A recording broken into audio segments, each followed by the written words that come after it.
20살도 되지 않은 천재 소년이 변호사가 되어 어머니의 무죄를 증명하기 위해 혼자서 대형 로펌 전체를 상대로 싸웠습니다. 어머니는 자신이 일하던 회사로부터 부당하게 고소당했는데 그 회사는 직원들을 착취하기로 악명 높았습니다. 하지만 단 3마디의 판사는 어머니의 석방을 명령했고 회사에는 거액의 벌금을 선고했습니다. 이 이야기의 결말을 알기 전에 좋아요와 구독으로 채널에 힘이 되어주세요. 서울 외곽의 좁은 골목길, 늦은 저녁에도 시끄러운 오토바이 소리와 술 취한 이웃들의 언쟁이 끊이지 않는 곳. 그 낡은 연립주택 2층 끝방에서 김민주는 작은 책상 위에 놓인 낡은 책들 사이에 고개를 파묻고 있었다. 12살 나이에 이미 고등학교 수학 문제를 풀고 있는 그의 눈빛에는 남다른 총명함이 깃들어 있었다. 모르는 단어가 나오면 적어두었다가 나중에 사전에서 찾아봐야지. 민주는 작은 공책에 어려운 단어들을 하나하나 적어 내려갔다. 낡은 형광등 불빛 아래 그의 가느다란 손가락이 책장을 넘기는 소리만이 좁은 방안을 채웠다. 그때 현관문이 열리는 소리가 들렸다. 어머니? 민주는 즉시 책을 덮고 부엌으로 달려갔다. 김혜수는 2개의 큰 비닐봉지를 양손에 들고 있었다. 얼굴은 창백했고 어깨는 무거운 짐을 진 듯 처져 있었다. 섬유 공장에서 2 교대를 연속으로 마친 후의 모습이었다. 민준아, 아직도 안 자고 뭐하니? 내일 학교 가야지. 혜수는 아들의 머리를 쓰다듬으며 미소를 지었다. 그 웃음 뒤에 숨겨진 피로감을 민준은 어린 나이에도 읽을 수 있었다. 어머니, 제가 봉지 들어드릴게요. 민준이 받아든 봉지 안에는 값싼 라면과 작은 김치통, 그리고 헌책방에서 산 듯한 중고 수학 문제집이 들어있었다. 혜수는 아들의 시선을 알아차리고 빠르게 설명했다. 선생님이 민준이 재능이 특별하다고 하셨어. 더 어려운 문제를 풀어봐야 한다 해서 조금 비싸긴 했지만. 민준은 어머니의 손을 바라보았다. 거칠고 갈라진 손가락, 바늘에 찔린 자국들, 화학 세제에 의해 변색된 피부. 이 손이 자신의 미래를 위해 매일 얼마나 고통받는지 그는 알고 있었다. 감사합니다, 어머니. 꼭 1등 할게요. 혜수는 아들을 품에 안았다. 그녀에게 민주는 단순한 아들이 아니었다. 그는 희망이었고 꿈이었으며 이 각박한 세상에서 그녀가 붙잡을 수 있는 유일한 빛이었다. 선생님들이 모두 민준이가 특별하대. 그런데 수학 경시대회에 나가려면 참가비가 필요하대. 다음 주에 공장에서 일을 더해서. 민주는 어머니의 말을 가로막았다. 걱정 마세요. 제가 학교 도서관에서 책 정리 일을 돕기로 했어요. 작은 용돈을 받을 수 있대요. 혜수의 눈에 눈물이 맺혔다. 12살 아들이 이미 돈 걱정을 하고 있다는 사실이 그녀의 가슴을 아프게 했다. 그러나 동시에 그토록 어린 나이에 책임감과 지혜를 보여주는 아들이 자랑스러웠다. 그날 밤 민주는 어머니가 잠든 후에도 오랫동안 책상에 앉아 있었다. 창밖으로 보이는 서울의 불빛들을 바라보며 언젠가는 자신이 그 반짝이는 세상의 중심에 서서 어머니에게 행복을 안겨줄 수 있기를 간절히 소망했다. 민준의 재능은 시간이 지날수록 더 뚜렷해졌다. 14살이 된 그는 서울시 전체 수학 경시대회에서 우승컵을 들어 올렸다. 학교 게시판에는 그의 수상 소식이 가장 큰 글씨로 붙여졌고 교장 선생님은 전교생이 모인 조회 시간에 민준을 단상에 올려 축하했다. 김민준 학생은 우리 학교의 자랑입니다. 어려운 환경에서도 이런 성취를 이루다니 정말 대단합니다. 박수 소리가. 그날 저녁 민준은 상장을 들고 공장 앞에서 어머니를 기다렸다. 혜수는 아들을 발견하자마자 달려와 그를 꼭 안았다.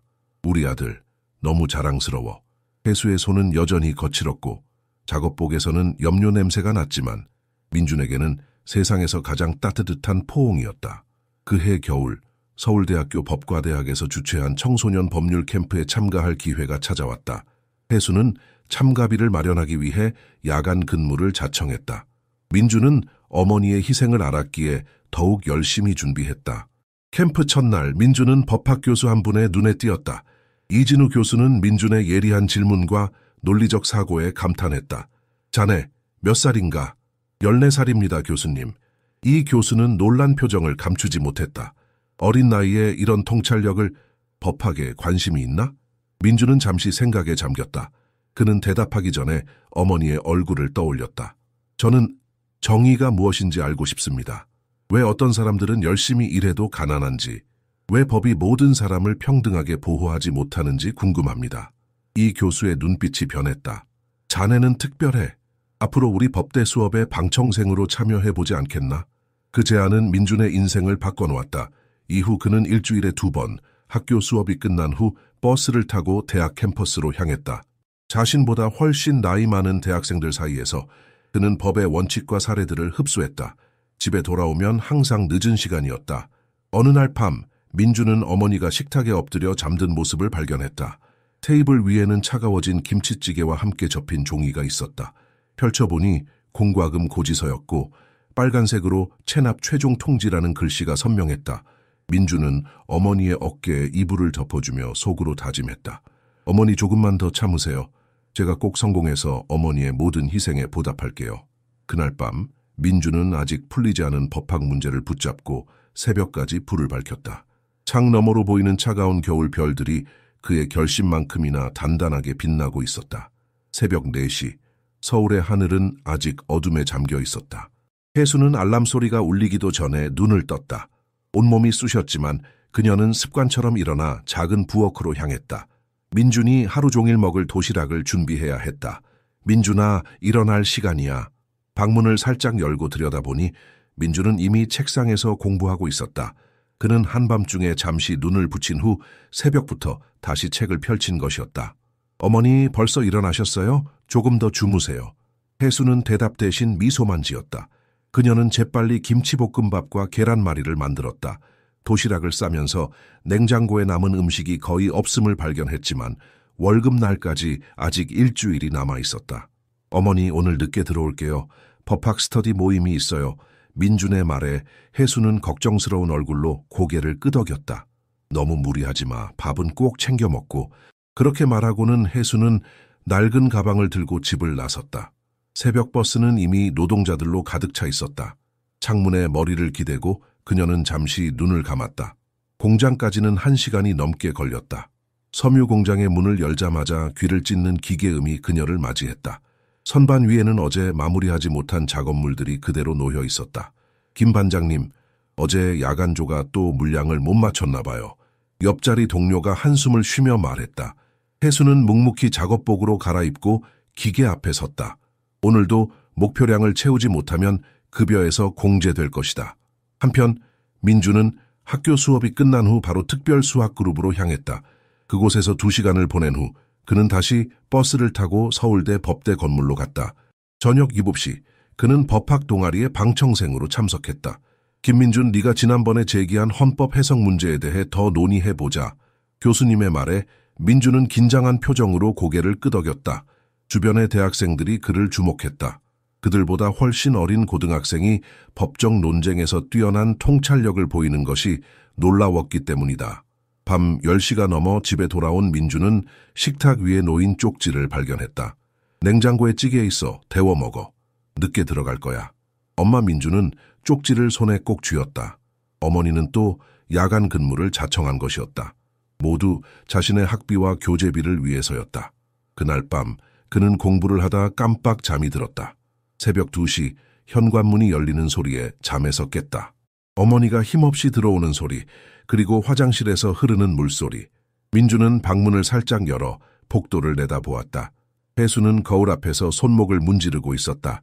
그녀의 손목은 붉게 부어올라 있었고 눈가에는 지친 기색이 역력했다. 민준은 문을 닫고 이불 속으로 들어갔다. 가슴속에서 무언가가 단단하게 뭉쳐졌다. 반드시 성공해서 어머니를 이 고통에서 구해드릴 거예요. 민준의 16번째 생일은 평소와 다름없이 조용히 지나갔다. 혜수는 작은 미역국과 김치찌개를 끓였고 둘은 소박한 식탁에서 마주 앉았다. 그러나 그날 저녁 집 전화기가 울렸다. 김민준 학생 댁이신가요? 서울법학대학교 입학처장 정승현입니다. 민준은 떨리는 손으로 수화기를 들었다. 그가 몇 달 전 참가했던 청소년 법률 경연대회에서 수상한 후 대학 측에서 연락이 올 수도 있다는 소문은 들었지만 실제로 이런 전화가 올 거라고는 상상하지 못했다. 네, 맞습니다. 축하합니다. 우리 대학교에서 처음 시도하는 영재 법학 예비과정에 김민준 학생이 선발되었습니다. 고등학교를 졸업하기 전에 대학 수준의 법학 기초 과정을 이수할 수 있는 특별 프로그램입니다. 수화기를 내려놓은 민준의 얼굴에는 믿을 수 없다는 표정이 역력했다.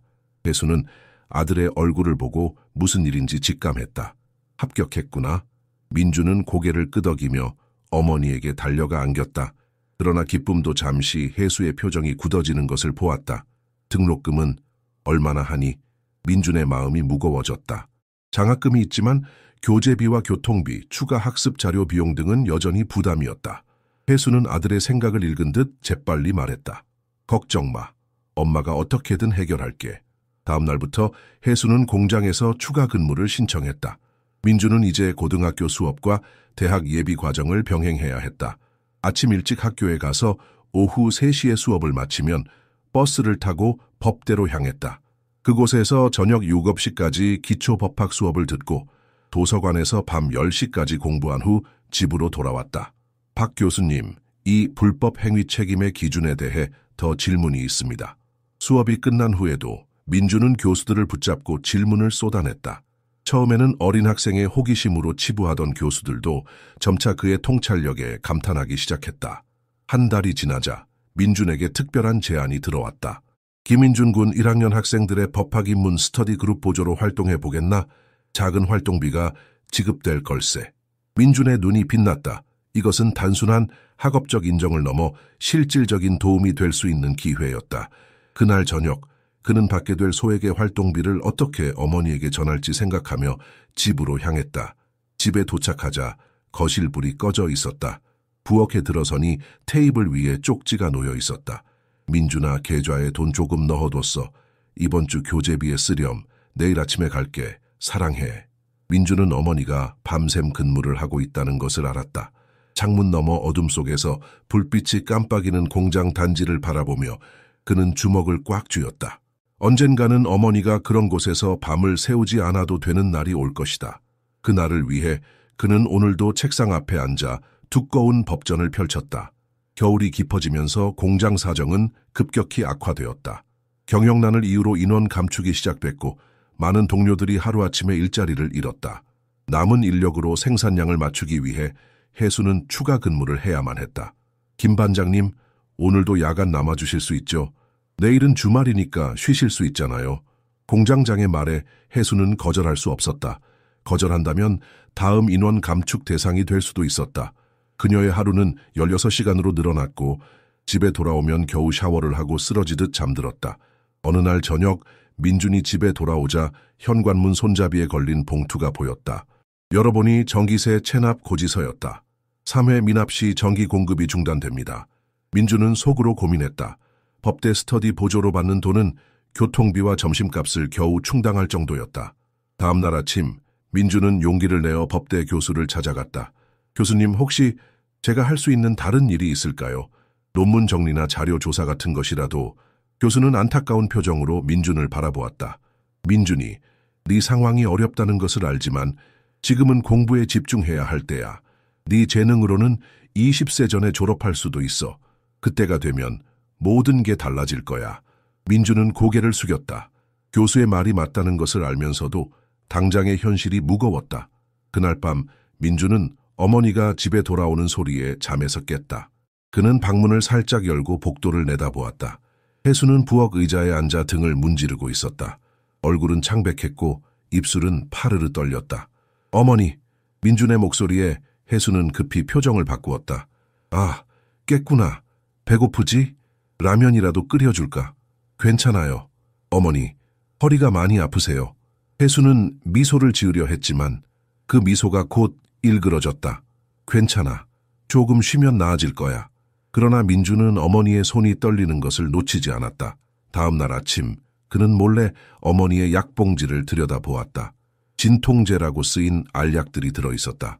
어머니, 학교에 가는 길, 민준의 머릿속에는 하나의 생각만 맴돌았다. 시간이 없었다. 어머니는 이미 많은 것을 희생했고 건강마저 잃어가고 있었다. 그는 더 빨리 성공해야만 했다. 민준은 가방에서 법학 교재를 꺼내 펼쳤다. 버스 안에서도 수업 틈틈이, 심지어 급식을 먹으면서도 그는 책을 놓지 않았다. 그의 눈빛에는 전과 다른 결연함이 서려 있었다. 조금만 더 버텨주세요, 어머니. 제가 꼭 성공할게요. 세월은 빠르게 흘렀다. 민준의 18번째 생일이 지나고 그는 이미 대학교 중간 과정에 도달했다. 법대 교수들 사이에서는 그의 이름이 자주 오갔다. 김민준이 이대로 가면 20살에 법대를 졸업하게 될 거야. 우리 학교 역사상 전례가 없는 일이지. 그 나이에 사법고시까지 합격한다면 최연소 법률가 기록을 세우게 될 거야. 교수들의 기대에 부응하듯 민준은 모든 과목에서 최상위 성적을 유지했다. 대학 신문사에서는 그의 인터뷰를 요청했고 다른 학생들은 그를 법학 천재라고 불렀다. 그러나 명성의 이면에는 여전히 현실의 무게가 있었다. 졸업 논문 작성비와 최종 시험 응시료가 얼마라고? 어느 날 저녁, 혜수는 민준이 가져온 납부 안내문을 보며 한숨을 내쉬었다. 금액은 그들의 한 달 생활비와 맞먹었다. 걱정 마세요, 어머니. 법률 논문 경진 대회에서 수상하면 상금이 있어요. 제가 꼭 타올 거예요. 혜수는 아들의 얼굴을 바라보았다. 민준의 눈 아래 다크서클이 짙어진 것이 보였다. 그는 요즘 하루 4시간도 채 자지 못했다. 민준아, 너무 무리하지 마. 건강이 최우선이야. 그러나 민준에게는 시간이 없었다. 졸업이 가까워질수록 필요한 비용은 늘어났다. 논문 인쇄비, 법률 데이터베이스 이용료, 모의재판 준비물, 끝이 없었다. 혜수는 식비를 줄이기 시작했다. 아침은 거르고 점심은 공장 구내식당에서 가장 저렴한 메뉴로 해결했다. 저녁에는 물에 밥을 말아 김치와 함께 먹는 날이 많아졌다. 그러나 민준의 식탁에는 항상 영양가 있는 반찬이 있었다. 어머니는 안 드세요? 민준이 의아해하며 물으면 혜수는 언제나 같은 대답을 했다. 난 아까 먹었어. 넌 공부하느라 에너지가 더 필요하잖아. 그것이 거짓말임을 민준은 알았지만 이 일을 제기하지 않았다. 대신 그는 더 열심히 공부했다. 밤늦게 도서관에서 나오는 길에 그는 종종 교수들의 연구 프로젝트를 도와 작은 돈을 벌었다. 그 돈으로 어머니 몰래 반찬을 사서 냉장고에 채워놓기도 했다. 이것 좀 보게, 김민준. 내 법률 해석이 이번 학술지에 실렸어. 자네는 이미 전문가 수준의 분석력을 갖추고 있어. 교수의 칭찬에 민준은 겸손하게 고개를 숙였지만 속으로는 기뻤다. 그의 미래는 점점 명확해지고 있었다. 졸업장, 사법고시, 그리고 변호사 자격증. 모든 계획이 순조롭게 진행된다면 어머니는 더 이상 공장에서 고생하지 않아도 될 것이다. 한밤중 민준은 책상에서 잠시 고개를 들고 낡은 가족 사진을 바라보았다. 어린 시절 그와 어머니가 함께 찍은 유일한 사진이었다. 혜수의 얼굴은 지금보다 훨씬 생기 있었고 미소는 희망으로 가득했다. 조금만 더 기다려주세요, 외어머니. 이제 얼마 남지 않았어요. 민준의 졸업이 불과 몇 개월 앞으로 다가온 어느 봄날 세상이 뒤집어졌다. 아침 일찍 학교로 향하던 민준의 휴대폰이 울렸다. 민준아, 혜수의 목소리는 떨렸다. 배경에서 낯선 사람들의 웅성거림이 들렸다. 어머니, 무슨 일이에요? 공장에, 검찰에서 나왔어. 회계 부정 때문에 조사가. 나도 불려갈 것 같아. 통화는 갑자기 끊겼다. 민준은 즉시 강의실을 뛰쳐나와 버스 정류장으로 달렸다. 공장에 도착했을 때 이미 여러 경찰차와 검찰 차량이 주차되어 있었다. 회사 직원들이 밖으로 나오고 있었고 일부는 서류가 든 상자를 들고 있었다. 어머니, 민준은 사람들 틈바구니를 헤치고 들어갔지만 보안 요원에게 막혔다. 들어갈 수 없습니다. 지금 압수수색 중입니다. 그때 2명의 검찰 수사관 사이에 혜수가 나타났다. 그녀의 손목에는 수갑이 채워져 있었다. 어머니, 혜수는 아들을 보자 창백한 얼굴로 고개를 숙였다. 민준아, 집에 가 있어. 오해야. 곧 해결될 거야. 그러나 사태는 민준의 상상을 넘어섰다. 공장의 회계장부에서 수천만 원의 횡령 증거가 발견되었고 혜수의 서명이 있는 서류와 그녀의 계좌로 입금된 돈이 결정적 증거로 제시되었다. 이건 말도 안 돼요. 어머니는 그런 돈을 본 적도 없어요. 민준은 검찰청 앞에서 소리쳤지만 아무도 귀 기울이지 않았다. 혜수는 구속 상태로 조사를 받게 되었고 법원은 증거인멸과 도주 우려를 이유로 구속영장을 발부했다. 첫 면회 날 민준은 철창 너머로 어머니를 만났다. 단 며칠 만에 혜수는 완전히 다른 사람이 되어 있었다. 머리카락은 헝클어져 있었고 눈은 깊게 움푹 들어가 있었다. 어머니, 저를 믿으세요. 제가 반드시 어머니를 여기서 꺼내드릴게요. 혜수는 눈물을 참으며 고개를 젓기만 했다. 네가 공부에 집중해. 졸업이 중요해. 민준은 즉시 법률 상담을 구했지만 변호사 비용은 그들의 형편에 맞지 않았다. 국선 변호인이 배정되었지만 그는 너무 많은 사건을 맡고 있어 혜수의 사건에 충분한 시간을 할애하지 못했다. 제발 제 말을 들어보세요. 어머니는 회계부서에 접근 권한도 없었어요. 누군가 그녀의 이름을 도용한 겁니다. 민주는 국선 변호인에게 필사적으로 호소했지만 변호사는 서류만 뒤적이며 고개를 저었다. 증거가 불리해 계좌 내역, 서명 모두 그대로야. 그날 밤 기숙사로 돌아온 민주는 책상 앞에 앉아 오열했다. 법을 공부했지만 정작 가장 소중한 사람을 지키지 못했다. 아직 법률 자격증도 없이 그는 무력했다. 눈물을 닦으며 민주는 교재를 펼쳤다. 이제 그에게는 단 하나의 목표만 남았다. 최대한 빨리 졸업하고 사법시험에 합격하여 어머니를 직접 변호하는 것. 시간이 그에게 주어진 유일한 자원이었다. 어머니의 구속 이후 민준의 일상은 완전히 바뀌었다. 학교 수업이 끝나면 즉시 법원 기록을 검토하거나 어머니의 동료들을 만나 증언을 구했다. 밤이면 법학 논문과 판례를 분석하며 잠들기를 거부했다. 그의 책상은 이제 학업 자료와 해수의 사건 관련 문서들로 뒤덮여 있었다. 매주 수요일 민주는 구치소를 방문했다. 철문이 열릴 때마다 그의 심장은 고통으로 쿵쾅거렸다. 한 달이 지날 때마다 해수의 모습은 더욱 쇠약해졌다. 처음에는 억울함과 분노로 가득했던 그녀의 눈빛이 이제는 희망 없는 체념으로 변해가고 있었다. 오늘은 어때요, 어머니? 잠은 좀 주무셨어요?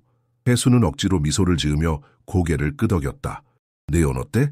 시험 준비는 잘 돼가니? 민주는 말하지 않았다. 자신이 며칠 동안 제대로 먹지도 자지도 않았다는 사실을. 대신 그는 밝은 표정을 지으려 애썼다. 어머니, 공장 사무실에서 당신 근무 시간표를 확보했어요. 혐의가 제기된 시간에 어머니는 생산 라인에 있었다는 증거예요. 해수는 슬픈 눈으로 아들을 바라보았다. 민준아, 네가 변호사도 아닌데 그런 일에 시간 낭비하지 마. 공부에 집중해.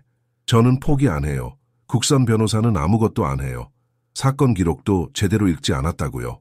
방문 시간이 끝나고 민주는 국선 변호인을 만나기 위해 달려갔다. 하지만 사무실은 늘 그랬듯이 닫혀 있었고 전화는 자동 응답기로 연결될 뿐이었다. 김 변호사님, 제발 좀 만납시다. 어머니 사건에 중요한 증거가 있습니다. 그의 메시지는 텅 빈 공간으로 흩어졌다. 다음 날 그는 법대 교수를 찾아갔다.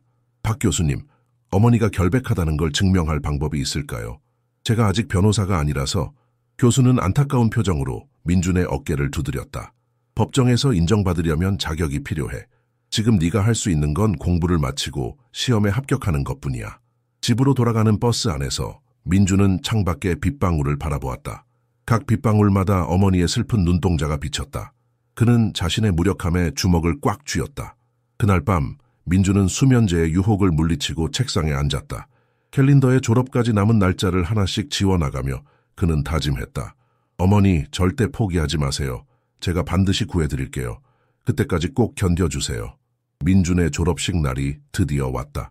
20살 법대 최연소 졸업생이라는 타이틀과 함께 그의 이름은 모든 교수와 학생들의 입에 오르내렸다.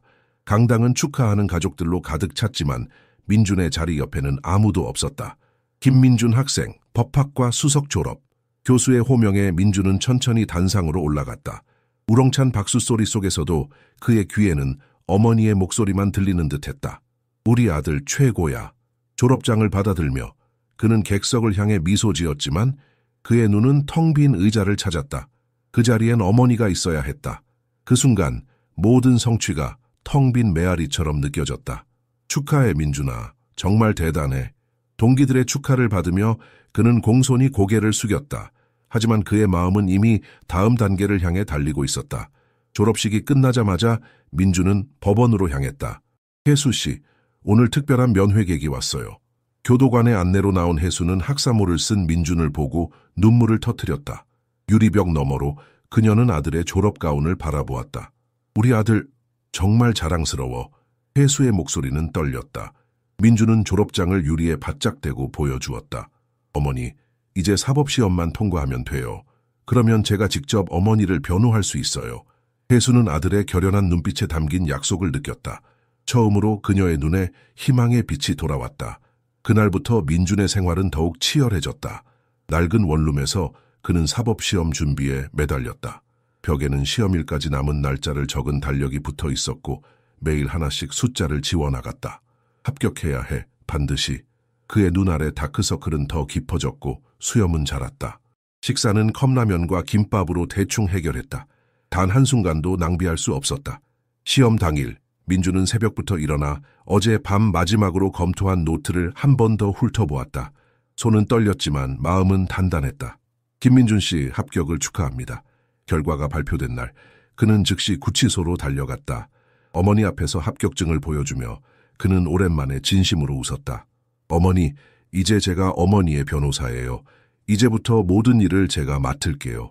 혜수는 말없이 눈물만 흘렸다. 아들의 커진 어깨와 단단해진 눈빛이 낯설면서도 든든했다. 밖으로 나온 민주는 국선 변호인에게 전화를 걸었다. 김 변호사님, 저는 김혜수의 아들이자 이제 법률 대리인이 된 김민준입니다. 어머니의 사건을 넘겨받고 싶습니다. 전화를 끊고 하늘을 올려다보니 오랜만에 구름 사이로 햇빛이 비치고 있었다.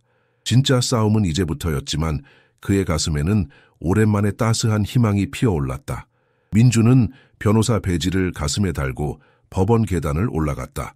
오늘은 그의 첫 번째 법정 출석일이자 어머니의 사건을 공식적으로 맡은 후 첫 심리였다. 머리카락은 단정하게 정돈했고 양복은 꼼꼼히 다림질되어 있었지만 그의 가슴 속에서는 폭풍이 일고 있었다. 법정 문을 열자 차가운 공기가 그를 맞이했다. 검사석에는 경력 15년의 중견 검사가 앉아 있었다. 그의 옆에는 두꺼운 서류 처리산처럼 쌓여 있었다. 이번 사건의 변호인이 바뀌었군요. 김민준 변호사, 피고인의 아들이죠.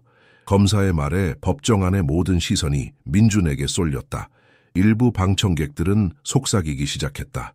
저 애가 변호사라고 20살밖에 안 됐다며 피고인 아들이 직접 변호한다고 얼마나 절박했으면. 민준은 그 소리를 무시하고 자리에 앉았다. 이윽고 재판장이 입장하고 법정이 정숙해졌다. 재판을 시작하겠습니다. 사건 번호 2021고합 157 피고인 김혜수 업무상 횡령 혐의. 연문이 열리고 혜수가 교도관과 함께 입장했다. 민준은 숨을 들이켰다. 어머니의 모습은 더욱 야위어 있었고 수갑을 찬 손은 아들을 바라보며 미세하게 떨리고 있었다. 재판장이 검색에 발언권을 주자 검사는 자신감 있게 일어났다. 피고인 김혜수는 지난 3년간 총 8천만 원의 회사 자금을 자신의 계좌로 빼돌렸습니다. 증거물 1번, 피고인의 서명이 있는 거래 내역서와 증거물 2번, 피고인의 통장 입출금 내역이 이를 명백히 증명합니다. 민준의 차례가 왔다. 그는 천천히 일어나 목을 가다듬었다. 존경하는 재판장님, 저는 이 사건이 단순한 횡령 사건이 아니라 누군가의 계략임을 증명하겠습니다.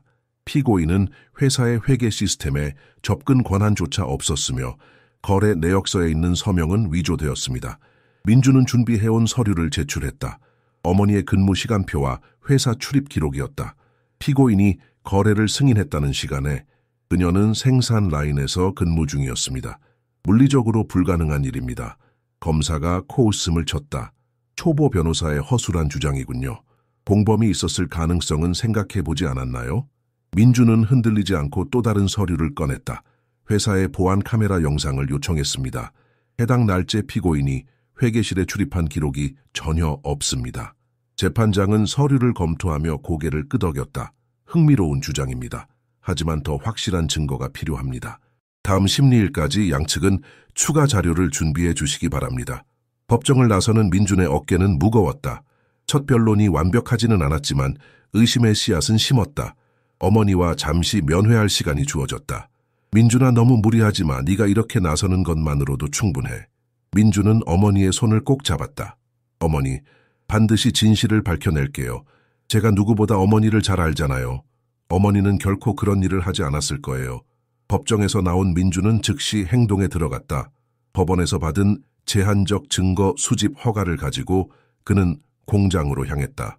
경비원은 처음에 그를 막으려 했지만 공식 허가증을 보자 마지못해 길을 열어주었다. 기록보관실은 2층 끝쪽입니다. 낡은 계단을 올라가며 민준은 어릴 적 이곳에 어머니를 데리러 왔던 기억이 떠올랐다. 그때도 이 공장은 어두웠고 삭막했다. 보관실에는 수년간의 서류가 먼지 쌓인 채 보관되어 있었다. 그는 어머니의 출퇴근 기록과 생산 라인 업무 일지를 찾아 꺼냈다. 서류들을 펼치며 민준은 이상한 점을 발견했다.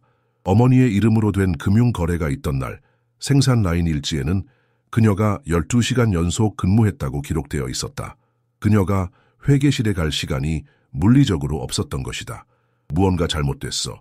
더 깊이 파고들수록 수상한 패턴이 드러났다.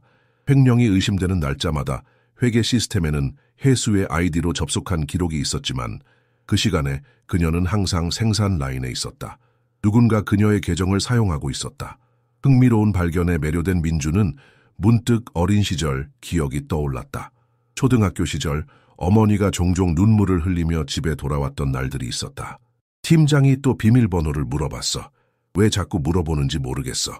당시에는 의미를 몰랐지만 이제는 모든 것이 연결되었다. 용기를 내어 민주는 여전히 공장에서 일하는 어머니의 몇몇 동료들을 찾아갔다. 대부분은 말하기를 꺼렸지만 한 나이 든 여성이 조심스레 입을 열었다. 혜수 씨는 그런 일을 할 사람이 아니에요. 하지만 여기서 누구도 진실을 말하면 안 돼요. 우리도 가족이 있으니까. 민준이 더 질문하자 그녀는 목소리를 낮췄다. 가끔 관리자들이 우리 컴퓨터를 사용해요.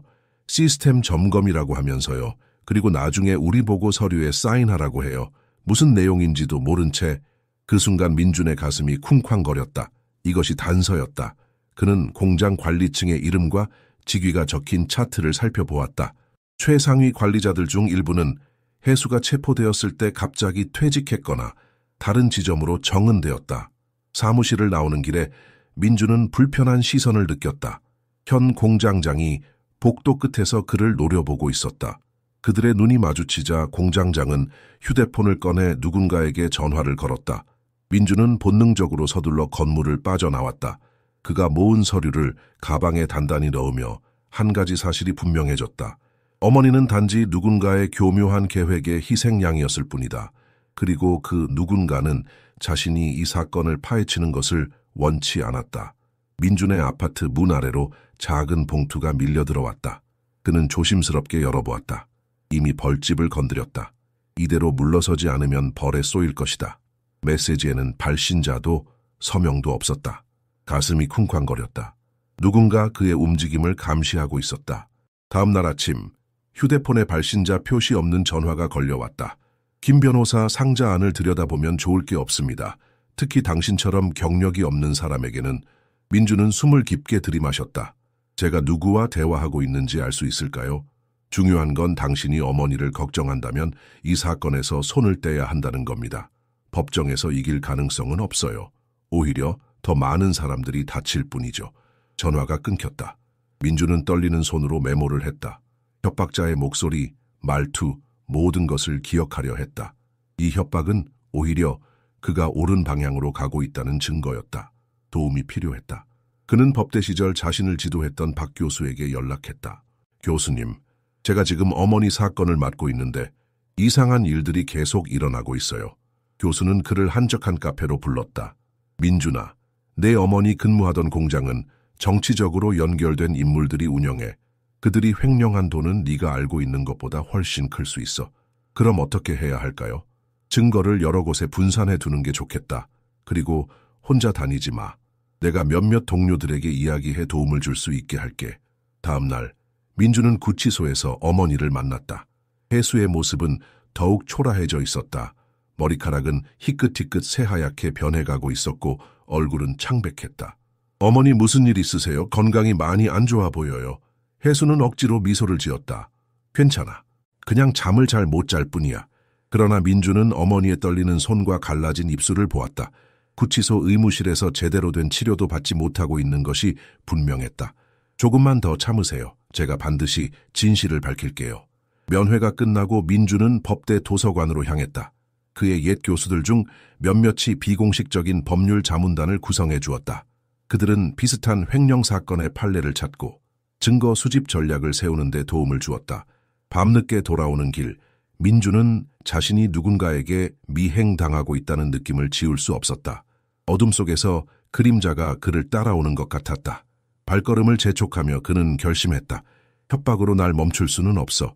오히려 이제 확실해졌어. 어머니는 누군가의 음모에 희생된 거야. 이틀 후 민준의 이메일에 알림이 울렸다. 발신자 이름은 진실을 아는 자였다. 의심스러워하며 메시지를 열었다. 김 변호사님, 당신 어머니의 결백을 증명할 수 있는 정보가 있습니다. 안전한 곳에서 만납시다. 내일 오후 6시 동대문 뒤편 오래된 다방에서 혼자 오십시오. 민주는 함정일지도 모른다는 생각이 들었다. 하지만 어머니를 구하기 위해서라면 위험을 감수할 가치가 있었다. 다음 날 그는 약속 장소로 향했다. 비가 내리는 저녁, 낡은 다방은 거의 비어 있었다. 구석자리에 중년 남성이 모자를 깊게 눌러쓰고 앉아 있었다.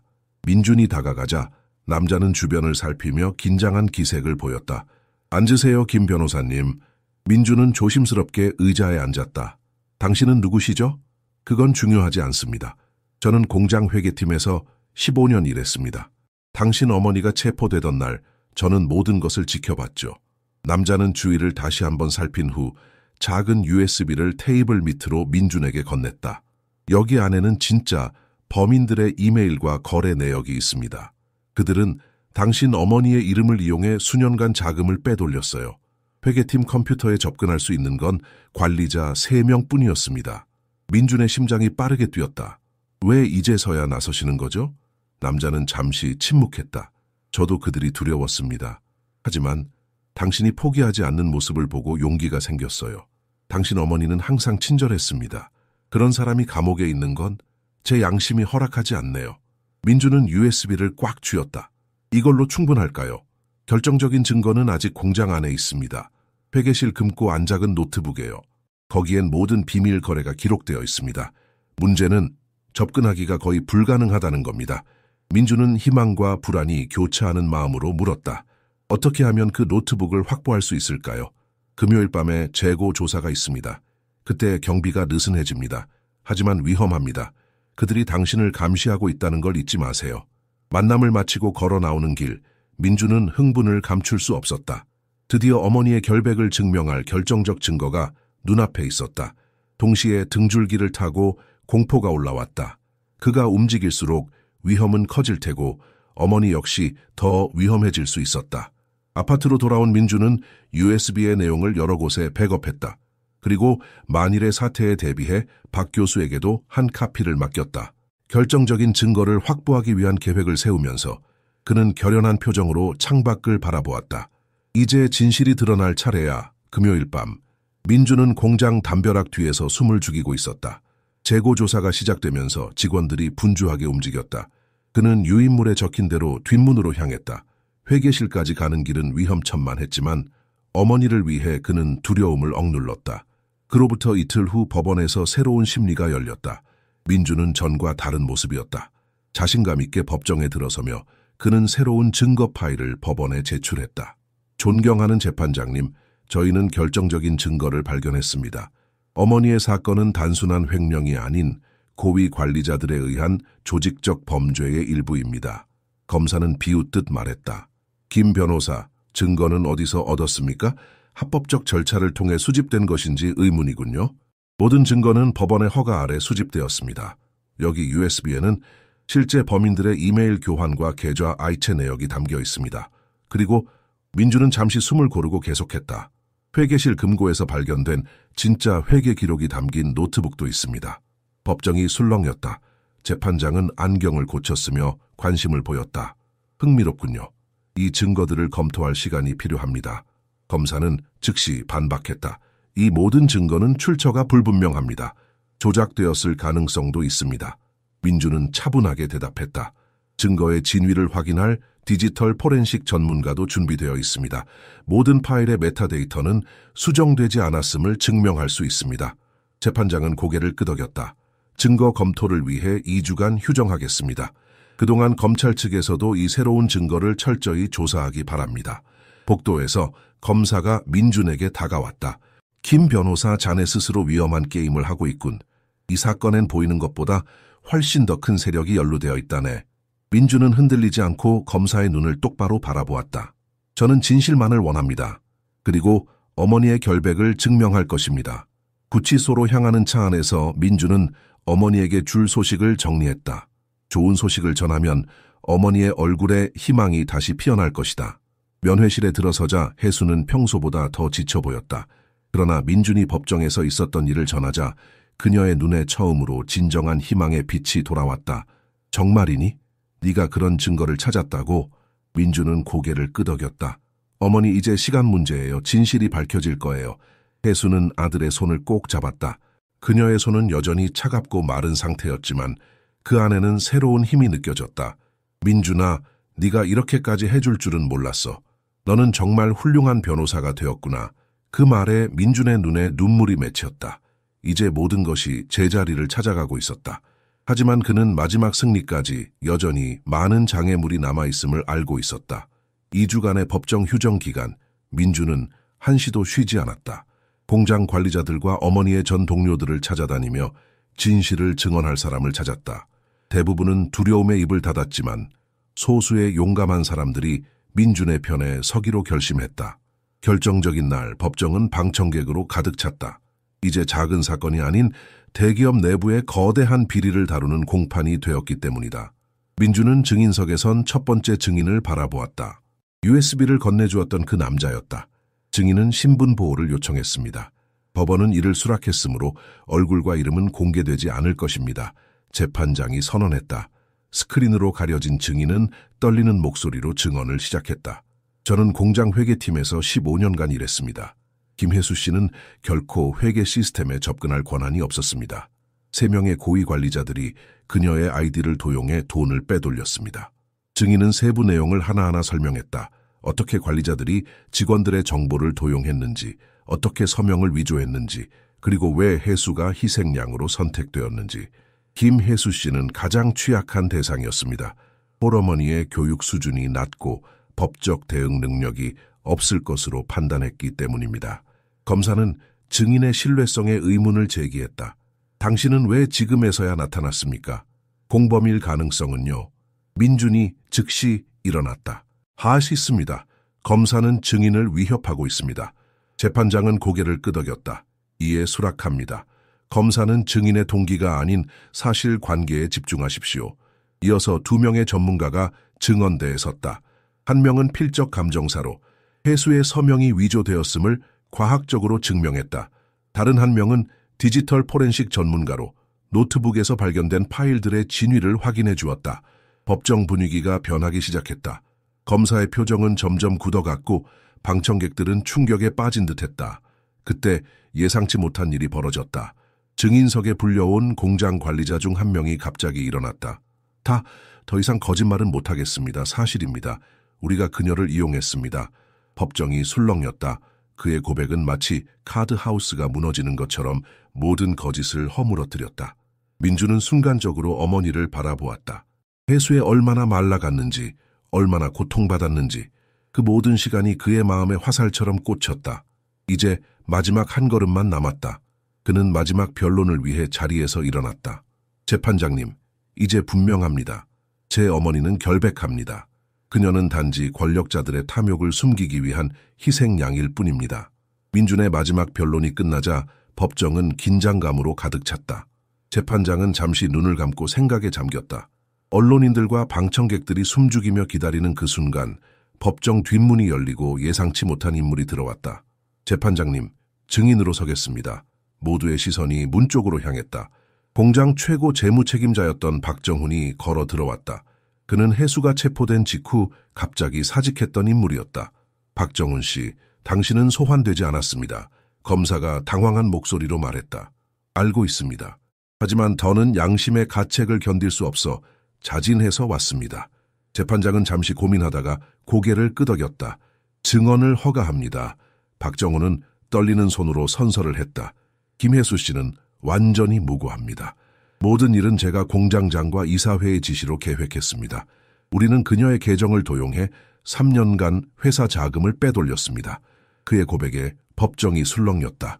박정훈은 주머니에서 USB를 꺼내 재판장에게 건넸다. 여기에 모든 거래 내역과 지시, 이메일이 들어 있습니다. 이 모든 계획에 관여한 사람들의 이름도 포함되어 있습니다. 검사는 할 말을 잃었다. 이제 모든 증거가 혜수의 결백을 가리키고 있었다. 민주는 어머니를 바라보았다. 혜수의 눈에는 눈물이 고였지만 그것은 더 이상 절망의 눈물이 아니었다. 재판장은 증거를 검토한 후 목소리를 가다듬었다. 이 법정은 충분한 증거를 검토했습니다. 피고인 김혜수의 무죄를 선고하며 즉시 석방을 명령합니다. 망치 소리가 법정에 울려 퍼졌다. 민주는 믿을 수 없다는 듯 그 자리에 서 있었다. 몇 달간의 악몽이 드디어 끝났다. 혜수는 피고인석에서 일어나 수갑이 풀리는 순간 소리 없이 흐느꼈다. 민주는 달려가 어머니를 꽉 안았다. 끝났어요, 어머니. 이제 집에 갈 수 있어요. 혜수는 아들의 어깨에 기대어 울었다. 그녀의 몸은 가벼웠고 수개월간의 구금 생활로 뼈만 남아 있었다.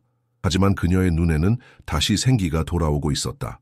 법정을 나서는 순간 기자들이 몰려들었다. 카메라 플래시가 터지고 질문이 쏟아졌다. 민주는 어머니를 보호하듯 감싸며 기자들을 지나쳤다. 지금은 어머니가 쉬어야 합니다. 나중에 모든 것을 말씀드리겠습니다. 택시 안에서 혜수는 멍하니 창밖을 바라보았다. 자유의 감각이 아직 낯설었다. 민주는 어머니의 손을 꼭 잡았다.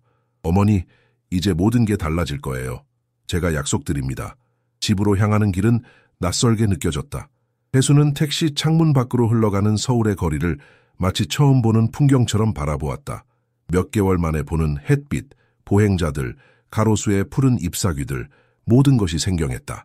여기서 우회전이에요. 민준이 택시 기사에게 말했다. 그들이 살던 연립주택이 보였다. 혜수의 손이 떨렸다. 계단을 올라 현관문 앞에 서자 혜수는 잠시 멈춰 섰다. 민준이 열쇠를 꺼내 문을 열었다. 집 안으로 들어서는 순간 익숙한 냄새가 그녀를 맞이했다. 민준은 어머니가 돌아올 날을 위해 집을 깨끗이 청소해 놓았다. 내 집이 이렇게 그리웠을 줄은 몰랐네. 혜수가 중얼거렸다. 거실에 앉은 두 사람 사이에 침묵이 내려앉았다. 말없이 서로를 바라보던 그들의 눈에서 동시에 눈물이 흘러내렸다. 혜수가 먼저 입을 열었다. 민준아, 미안해. 엄마 때문에 네가 이런 고생을. 민준은 고개를 저었다. 어머니가 미안할 일이 뭐가 있어요? 어머니는 항상 저를 위해 모든 것을 희생하셨잖아요. 제가 이번에는 어머니를 위해 싸운 거예요. 혜수는 떨리는 손으로 아들의 얼굴을, 어깨를, 팔을 만졌다. 마치 아들이 정말 거기 있는지 확인하듯이. 네가 이렇게 훌륭한 변호사가 될 줄은, 그리고 내 첫 의뢰인이 이렇게 보잘것없는 엄마일 줄은. 민주는 어머니의 손을 꼭 붙잡았다. 어머니는 제게 가장 소중한 사람이에요. 어머니의 변호사가 된 것은 제 인생 최고의 영광이었어요. 혜수는 잠시 주변을 둘러보았다. 집 안구석구석에 민준의 노력이 보였다. 먼지 하나 없는 바닥, 깨끗이 정돈된 책장, 식탁 위에는 신선한 과일이 담긴 그릇까지. 밥은 먹었니? 엄마가 뭐라도 해줄까? 민준은 웃음을 터뜨렸다. 구치소에서 막 나온 어머니가 여전히 자신의 끼니를 걱정하고 있었다. 오늘은 제가 어머니를 위해 요리할게요. 이제 어머니는 쉬셔야 해요. 그날 저녁, 그들은 오랜만에 함께 식탁에 앉았다. 민준이 준비한 간단한 된장찌개와 반찬들. 혜수는 한 숟가락을 먹고 놀란 듯 아들을 바라보았다. 네가 언제 이렇게 요리를 배웠니? 어머니 면회 가는 날 빼고는 매일 저녁 연습했어요. 어머니가 돌아오실 날을 위해서. 그 말에 혜수의 눈에서 다시 눈물이 흘렀다. 그녀는 자신이 그토록 희생하며 키운 아들이 이제는 자신을 보살피는 든든한 버팀목이 되어 있음을 느꼈다. 식사를 마친 후 둘은 나란히 앉아 말없이 손을 맞잡았다. 그 침묵 속에는 수천 마디 말보다 더 깊은 의미가 담겨 있었다. 혜수의 석방 이후 몇 주가 흘렀다. 아침 햇살이 주방에 가득할 때 혜수는 신문을 펼쳤다. 한 면에는 공장 비리 사건의 후속 기사가 실려 있었다.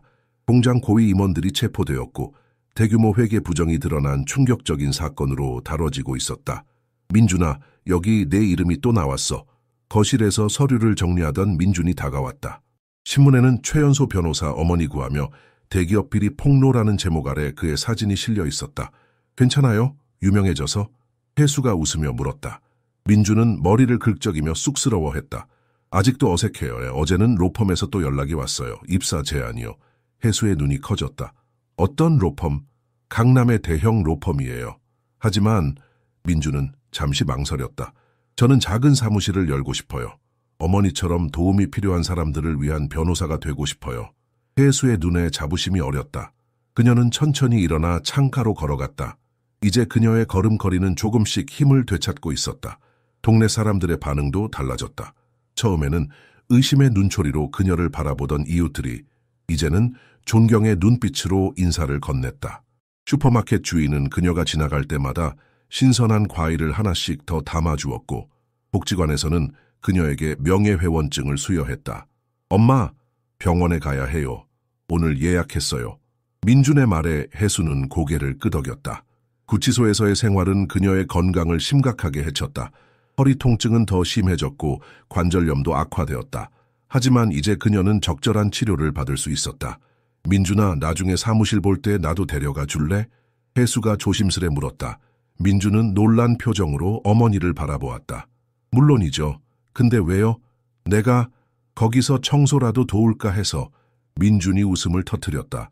어머니, 그런 게 아니에요. 어머니는 제 사무실의 상담 매니저가 되어주세요. 어머니는 사람의 마음을 읽는 눈을 가지고 계시잖아요. 혜수의 눈이 촉촉해졌다. 그토록 고된 세월을 견뎌온 후에도 그녀의 아들은 여전히 그녀에게 가치를 두고 있었다. 저녁, 민주는 지역 방송사와의 인터뷰에 응했다. 카메라 앞에서 그는 담담하게 말했다. 제가 변호사가 된 것은 우연이 아닙니다. 어머니의 희생이 있었기에 가능했습니다. 어머니는 단 한 번도 자신을 위해 살지 않으셨어요. 항상 저를 위해서였죠.